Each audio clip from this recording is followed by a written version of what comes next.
Welcome to this edition of Smart Levers, and today we want to talk about habit piggybacking.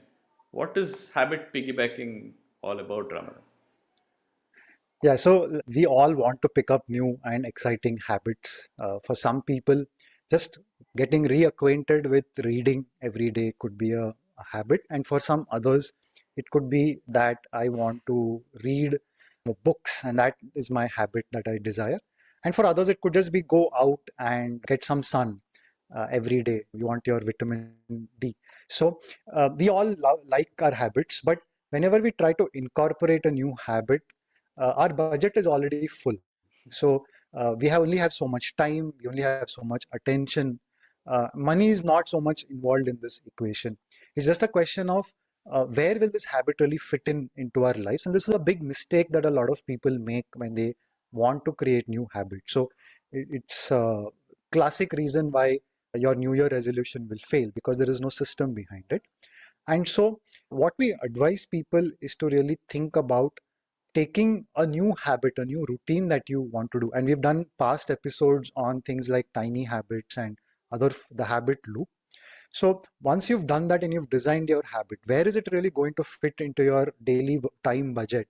So one interesting way to do it is to piggyback on a habit that you already have, which can go coexist together. So to give you an example, like I said, you want to get more sunlight in your day because you've been advised to do that. Uh, so where do you really do it? Because your calendar seems full, and you obviously can't do that beyond say noon. And so one thing you could do is if you have a habit of having coffee at 11, it's a stable habit. You've been doing it consistently for several days, months, and years. Then why not try and take your cup of coffee outside if you can, if that's possible for you. So that becomes a way to simply join these two habits together, and you get two for the price of one. So that's the idea of habit piggybacking. Okay, and is this any different from habit stacking, or is this different They're the word for same. it? They're different phrases for the same thing. The idea is to really sort of use them as Lego blocks and put them together. And clearly, you'll have to be a little clever about this. You cannot be having coffee and also exercising at the same time. That's not going to work out. But like I said, getting sunshine and your coffee will go together.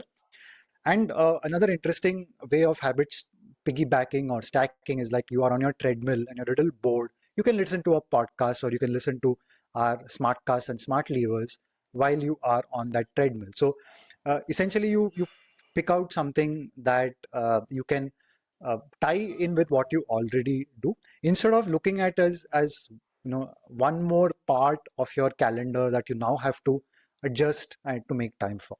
Right, right. That requires more effort, more motivation. A lot of stars will need to get aligned. So you True. are increasing the chances of that new habit sticking by putting it on top of another existing Yeah. So habit. that bus is already going somewhere. Yeah, That bus is already going somewhere. All you need to do is get onto that. right, right. So how have we used this idea of habit piggybacking in our work, Raman? Yeah. So, a lot of our work involves introducing new routines into the lives of teams and individuals. Ultimately, humans who already have a busy, budget of time, they have so many pressing different concerns. So, whether it is you're in a team and your leader wants to for you to become more aligned and more engaged about culture, know that we encourage certain kinds of behaviors, but that's not in your top five priority for the day. And similarly, you come back home and you say, I look at my day, it is just past, I'm sitting in front of the television, I'm not happy with it, I want to start reading more, or I want to maybe watch a documentary. Now this is again going to call for changes to your budgets. And so if you come to our compounds and sign up, the first few days you're in that honeymoon period and you're really happy and you read, but then other things start to creep back and reclaim the time that you took away from it. And so a big piece of advice that we give to our subscribers on our compound is to do this piggybacking very deliberately. So we tell them even before they've joined to identify some things that they can piggyback with, or some slot that is occupied that they can use. And that's a very deliberate choice that we help them do, because we are also helping them create these habits for themselves.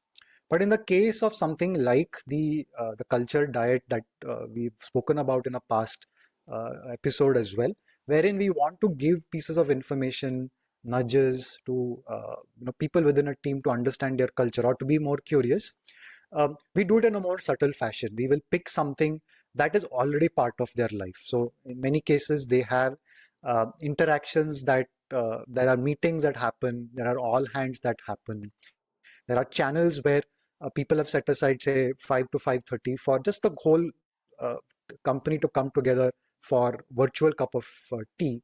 And so instead of asking for new time and making place in that very crowded calendar of any company, we piggyback on what is already part of it.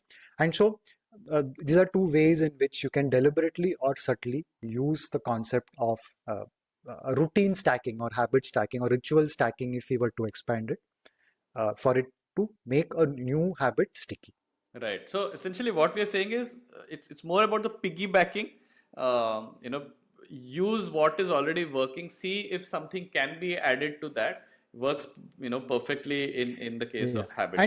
and yeah, and people who use standing desks know this. They are getting exercise as well as getting their Hmm. work done at the same time.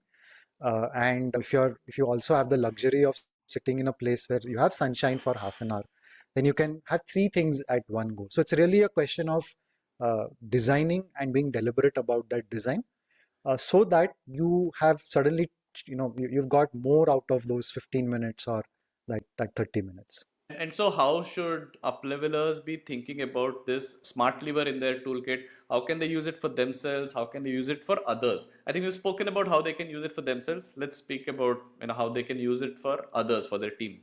Yeah. So, the people amongst our audience who are leaders or influencers who understand that, they've seen some of our smart levers, they want to introduce, say, the Pomodoro method, or a tool like that.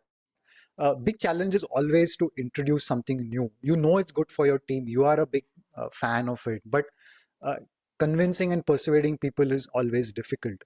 And so, a routine like this, right? So, we all, when people were together, they would go for a walk after lunch. That become a good way for people to bond with each other, exercise. And suddenly now you're in a virtual environment and you still want that. Maybe you want to push a health habit or you want to push a curiosity habit. And so our uplevelers can be very deliberate about what part of the calendar they can piggyback. If already there is a 5 o'clock tea time hour, then see if you can get onto that calendar, that agenda. And before you know it, people will start getting used to that idea. So, as someone who's introducing change into your environment, use the habit piggybacking to reduce that resistance from the calendar, from people, and kind of it's a guerrilla tactic in some sense if you use it wisely. Right, right. Now, one thing that struck me, Ramanand, what we are saying is telling people not to be over ambitious by saying, okay, I'm going to have all these habits. At the same time, we are asking them to be greedy. So, for a slot, see if you can actually get two or three habits and not just one, get more bang for Correct. the buck, Yeah. So this is bang for like the second, maybe. yeah. Yeah, this is like 1% greediness that you are adding, say, every 6 months or so, and 1% greediness may also compound over time. All right. On that note, Ramanan, thanks a lot. I think this was a great, episode on habit piggybacking. I hope our listeners get the subtle hint that we threw in about listening to these Smart Lever episodes while doing something else. Get more out of that slot. Don't just listen to us. Do something else as well. Thank you.